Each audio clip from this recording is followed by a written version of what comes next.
story I want to get to is tariffs. Trump raises global tariffs to 15%. Obviously, we know what happened with Supreme Court ruling 6-3 against the tariffs. The president tweeted something, Rob, if you want to pull that up, Truth Social. Tom, I'm going to come to you first on this one here. The one on the lower case, Rob, that we had this morning we were looking at. So here's the president.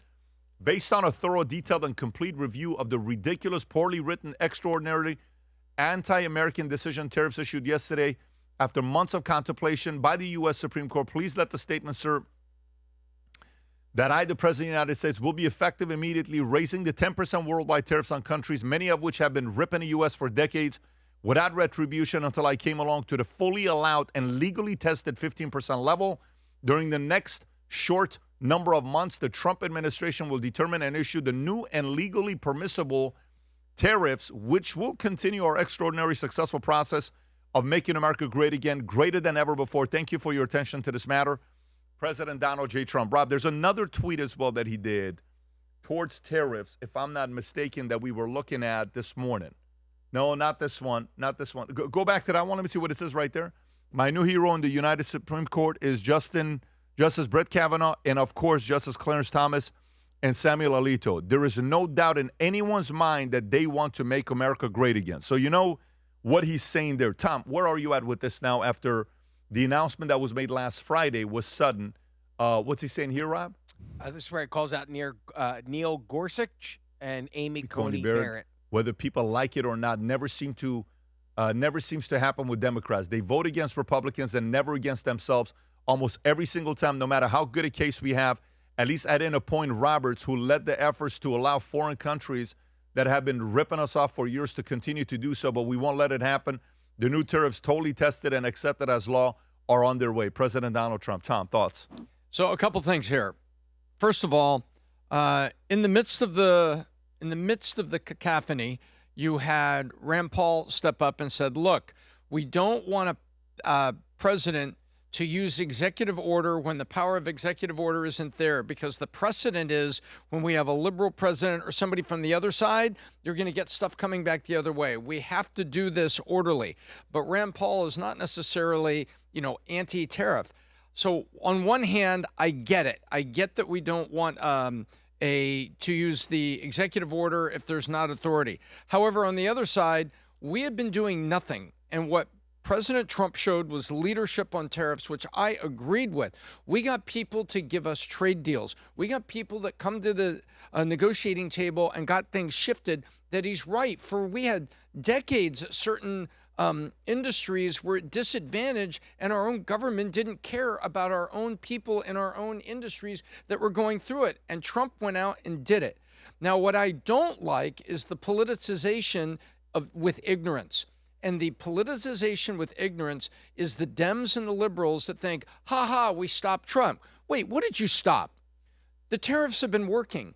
There was not rampant inflation. CPI came out and it was 0.1, 2.3, and 2.4 year over year. You have to give a leader the ability to lead. And what's happening here is what's behind the scenes. The globalists and the liberals want this one world government. They don't want leaders to lead from a sovereign position.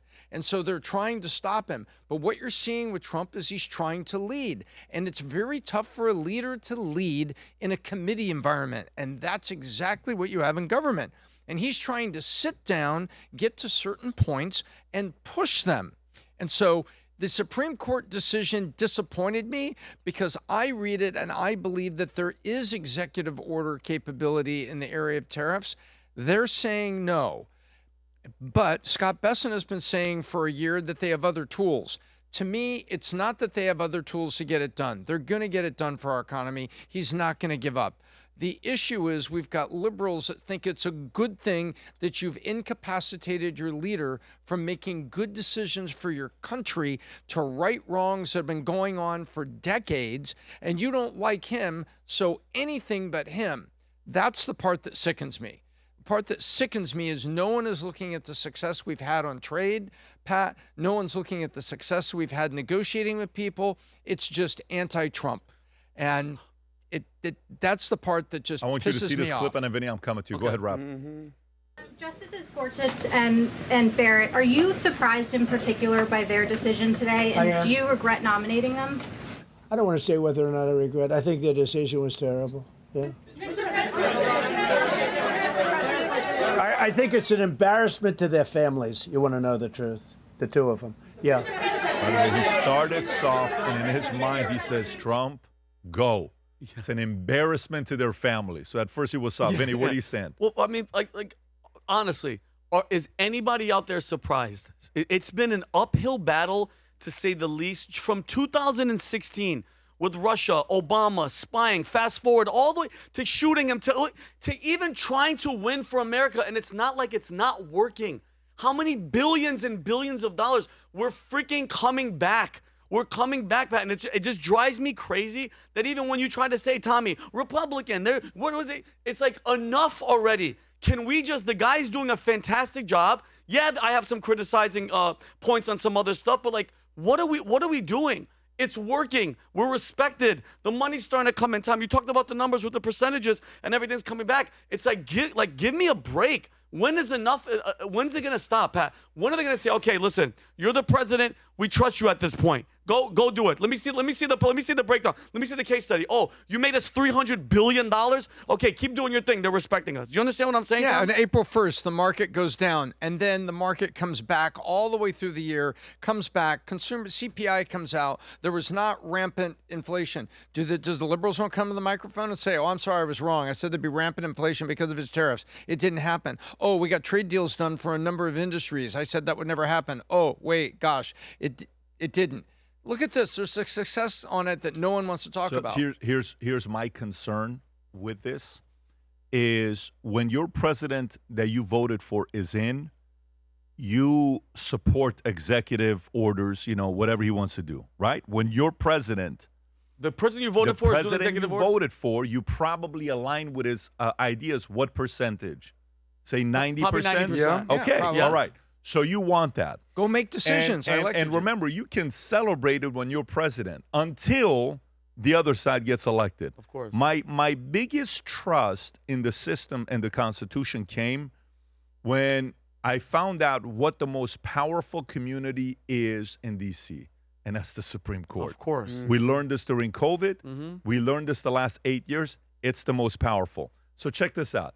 Since 1789 or so, 165 formal Supreme Court nominations have happened. How many of them you think got rejected that didn't make it? 165. How many didn't make it after the Senate hearing? 165. How many didn't make it? 165 got in. Well, there have been a few. I mean, Bush had one that blew up, and he had to pull it back. Merrick and Garland then, didn't make it, right? Robert Bork got blown up. How many do you think out of 165? What do you think the number is? Is it high? Is it low? Is it I think there's probably 20, I'll guess. 20? 37. Oh, I was gonna Since say. I That could didn't name make three. it through. Yeah. Right. Wow. That didn't make it through. Basically, there's a high bar. So do you know why? Do you know why that's important to me? Because imagine if all of a sudden Kamala doesn't get any other job and they nominate her man. to be a Supreme Court. How do you think she's going to vote when it comes down to different ruling and, off the ballot in Colorado? You have to really make sure this is not an evil person. I don't know if you understand what I'm saying. You have to really be thinking. So to me, a bigger part of this is more a 50-year thing than a short term. When I was with Rand Paul, Rob, if you want to pull up the interview with Rand Paul, how long ago was this when we were in D.C.? 2 weeks ago? Was it 2 weeks ago, 3 weeks ago? 3 weeks. Watch this. Go ahead, Rob. Against us. I want him to have it. My concern is if Supreme Court takes that away from him, that power away from him, which he keeps bringing it up, which means they may do it. They may say no, and then we lose the revenue that we're getting. Well, it's not a matter of taking it away from. The Constitution's pretty explicit. Taxes originate in the House, have to go to the Senate. It specifically even mentions duties and levies. It mentions tariffs in the Constitution, says that they are in the prerogative of the House. Even the Senate can't. We're not supposed to initiate tariffs. Only the House does, comes to the Senate, goes to the president. It is a tax. A tariff is a tax, and it never was the prerogative of the president. Now, some legislation has tried to give him that power, but what he's using is something called IEPA, which is an emergency legislation, and it doesn't mention anything about Do you tariffs. think Supreme Court's going to rule against them? If they follow the law, they absolutely will rule against You it. got to be kidding me. Yeah, because the law is explicit. And so he will try to use other reasons for how he can use tariffs. saw that, yeah. But it's also very chaotic. I mean, You can pause it right there. So this is Rand Paul saying this 2.5 weeks ago. When he said it, he says if they follow the law, they will rule against him. Adam, thoughts? Well, thank you for interviewing Rand Paul, because once he basically said that, I was like, oh, they're going to strike this thing down. Because in my opinion, you know who we need to make great again? Congress. We need to make Congress great again.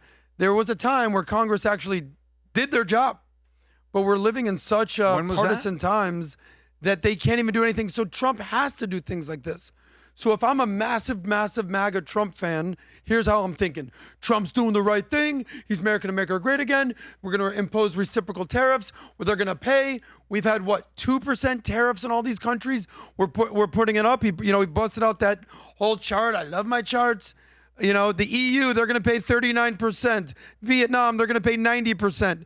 Taiwan, 64%. Japan, 46%. India, 52%. One by one. They were all paying 2%. So now he basically put it down to 15% now? Mm-hmm. But Rand Paul's right, because what goes around comes around. And he said, to give this example, God forbid President Communist AOC shows up and wants to start implementing a socialist agenda. What then?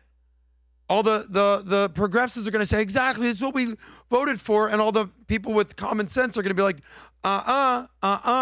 So I said on the last podcast, thank God this was 6-3 and not 5-4, because Trump, of course, is attacking the judges that didn't side with him. But what's Article 1 of the Constitution? All legislative powers are granted to the Congress of the United States. They have the power to make the laws, to declare war, which they haven't done since World War II, even though there have been wars all over the world, to levy taxes, which are basically tariffs, and to confirm judges, like you just mentioned, and cabinet members. So totally understand why Rand Paul, where he's coming from, because we respect the rule of law. He basically said in defense of our republic. But I also understand why people are pissed. Trump's doing the right thing. Trump's basically imposing these reciprocal tariffs. Unfortunately, nobody wants to say the quiet part out loud, that this has costed the average American household about $1,000 per household. So, you get what you pay for. You're wishful thinking. Pritzker came out and we'll said, send this cost the average American $1,700. Send them back $1,700. Cut the checks. Here's what what's his name had to say. Rob, if you want to go to that Kevin O'Leary, go for it. Great to see you. So this has got to be a pretty big day in your world. What has the reaction been? It's not a great day for me. We were humming along nicely until this morning. Here's what's happening on the ground. I know you've been talking about the politics and the policy, but let's talk about a business making $100 million in sales. It might have paid out $5 million in the last 14 months on these tariffs. And they're in my portfolio.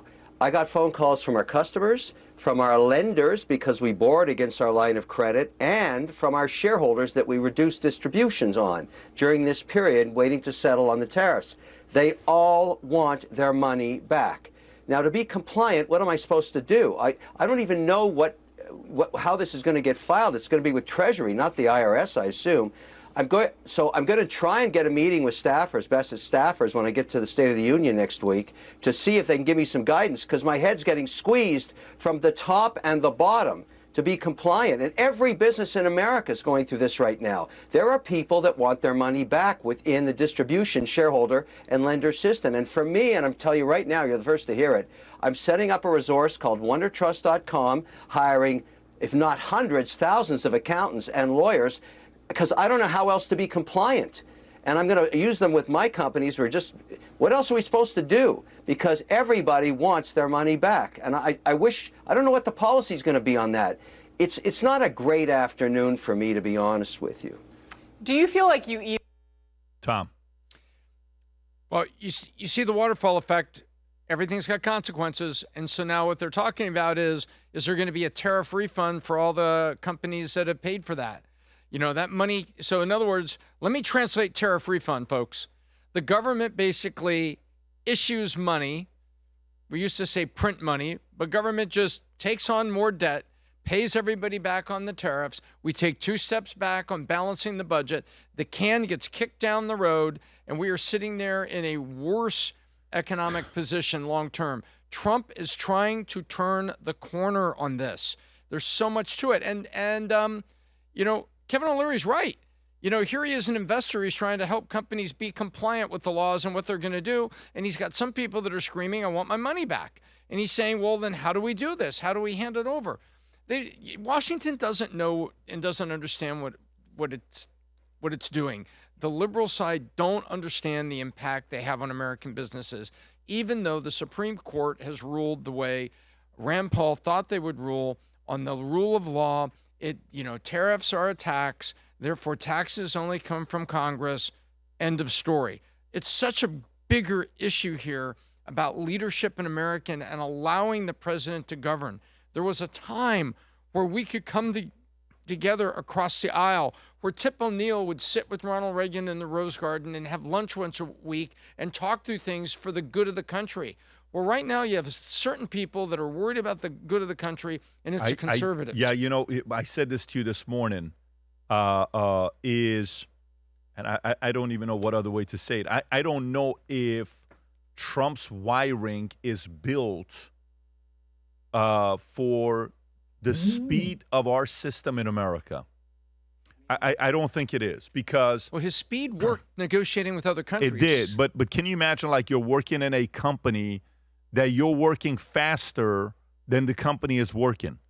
So we're accustomed to the startup environment. If we want to make a decision, how quickly do we make a decision here? Like this, we make a decision. How quickly do we make a decision in PHP? Like this, we make a decision. Change the comp, do this, do that. We're going here, we're doing that, right? Give me the facts, let's process, let's go. Now let's you roll. go to a company, you got board approval, you got to go through this, which, by the way, so America's got multiple layers of board. A company typically has one board. Yeah. So you have to go sit down with the board. You got 7, 9, 11 people and say, guys, here's what I think we need to do. Let's vote for it. I think we make this investment and buy the company for $188 million. 5-4 voting against it. What are you talking about? Da-da-da. Here, Congress, then Senate, then. So what? By the way, Rob, can you ask the question? According to the Constitution and our system, if the president did take all the tariffs for the different countries he imposed through Congress and Senate, what is the fastest and slowest it would take for them to get approved? Do you know what question I'm asking? Each country? Yeah, so I want to know if, okay, great. We follow the system, because that's the great thing about America. You're following the system. If we did follow the system, according to the Constitution, what does it say? Short answer, a president doesn't need. Because Congress already has delegated part of its authority through existing trade laws. The speed depends on how long it gives Congress power to regulate commerce and set tariffs. But over decades, Congress passed laws that delegate limited tariff power to the president, which is why the president, I know, but that's the 10 to 15. But I'm talking about above the 15%. You saw the president that just raised it from 10 to 15. Well, it says it's a slow path. New tariffs require full congressional legislation. We know what's going to happen there. You end up with the inflation bill with a bunch of other crap packed into it. Go lower, Rob, to see what the slow path would be. Keep going lower. Slow path. Okay, number 1, bill introduced to the House or Senate. 2, committee hearings and markups. 3, majority vote on House, majority vote on Senate. President signs. Realistically, months to years. Yeah. Are you kidding me? Like, what do you? How long did the big beautiful bill take? Do you understand? By the way, can you flip the question and ask how long? Flip the question, copy paste the question, and ask, and just replace it instead of America, put China or Russia. Change the country from U.S. to China or Russia. On how long it would take? 24 hours. Well, that's the point, though. Right. China's system works very different under the fastest and slowest tariffs. Who controls the formally trade and tariffs sits under the state council, custom tariffs, which oversight. Fastest way administer approval under authority. If tariffs are framed, okay, how fast? Days to weeks. Okay. What about slow? Slowest way, majority and long-term alignment of the PDO, usually months, sometimes longer, but it doesn't say months or years. So our system, even if he wanted to go through, by the time they get to vote would be midterms, and then even if it passes through. So all I'm saying is, for a person that comes from the business background that's used to dealing with speed, the speed of getting tariffs done is way too slow in America. Way too slow. Do you understand what I'm saying? That's their Yep. democracy. So Totally. I totally get it, and it's great.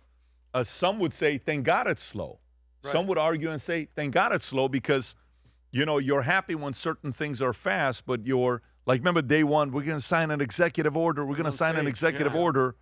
So then moving forward, you almost have to sit there and think about when a president says, we're about to sign an executive order, you got to sit there and say, listen, Supreme Court, how's the Supreme Court going to be ruling? Again, it all goes back to how powerful the Supreme Court is. They are. The Supreme Court is the board of directors. It's the board of the U.S. Yeah. And thank Wow. God we have them, whether we like them or disagree. Listen, Then whoever I'm telling stacks you, Remember the when, way I they love want it. them, that's Remember what when they're I Biden love wanted it. to allegedly Yeah. hack the court? We're like, what does that mean? What's going to Yes. happen here? Yes. By the way, you know who looks incredible right now? Maybe the biggest win of his career is Rand Paul. He said it on the Peabody podcast. He said straight up, I expect them to shut this down because they're going to, in defense of our republic. I'm not saying you're going to agree with them or disagree with them, but he called this. Yes. For the last 7 or 8 days, we've been at the Magic Show in Las Vegas, and we're currently at Italy at the Micam Show, the Milan Show, the show that everybody shows up, Louis Vuitton, Chanel, Hermes, everybody. And you know who was there this year? Future Looks Bright shoes. There. We sent Pete, Leo, and Michele went over there, having a great time. Go ahead and give them an update on what's going on with these FLB shoes in Vegas at the Magic Show, as well as Micam. Go ahead, Rob.